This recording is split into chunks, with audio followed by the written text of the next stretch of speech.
Um, and it starts off with, so Governor Rajan, what are your views on alternate currency like Bitcoin? And do you think that they will ever be stable enough to replace regular currency?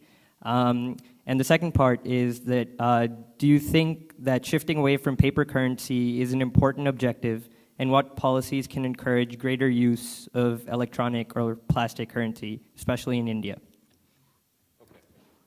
So first, should we shift away from paper currency?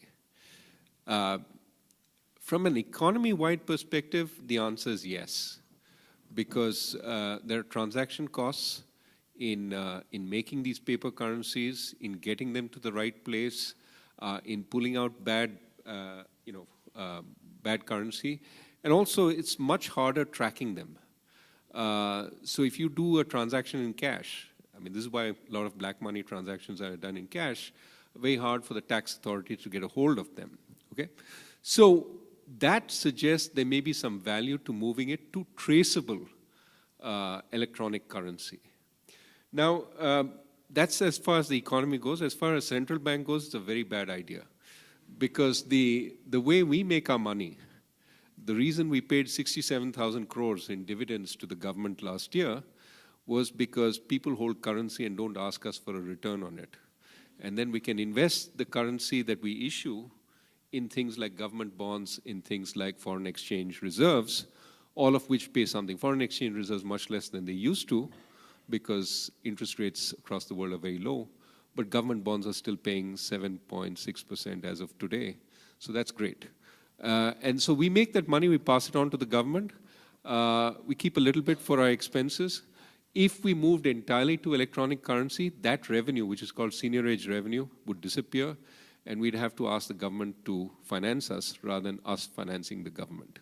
Okay, so that's a different relationship from the one that currently exists. As far as non-traceable currency, decentralized currency of the kind that Bitcoin represents, essentially the most important aspect of Bitcoin is the decentralized ledger, that different people maintain ledgers. There's no centralized ledger that can be attacked and changed. So all these different decentralized ledgers of transactions that have taken place are updated independently. And so you can see, you can verify transactions without somebody at the center necessarily needing to be honest and doing everything there. So a lot of people are taken in by that idea and want to see how that idea can be expanded. But Bitcoin itself has a problem which is implicit in your question, which is the value of Bitcoin is highly variable.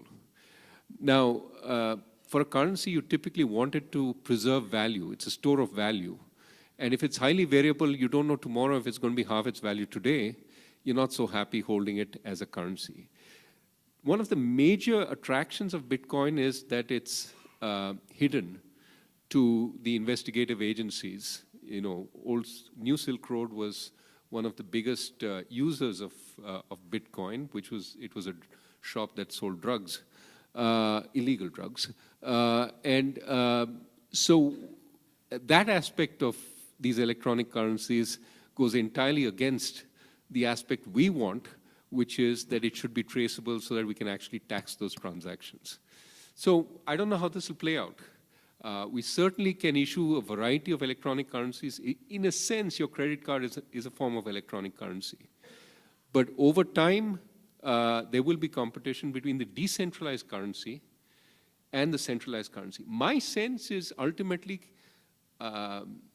either it has to be very useful for transaction costs, or we have to set up something that looks like a central bank to manage that currency.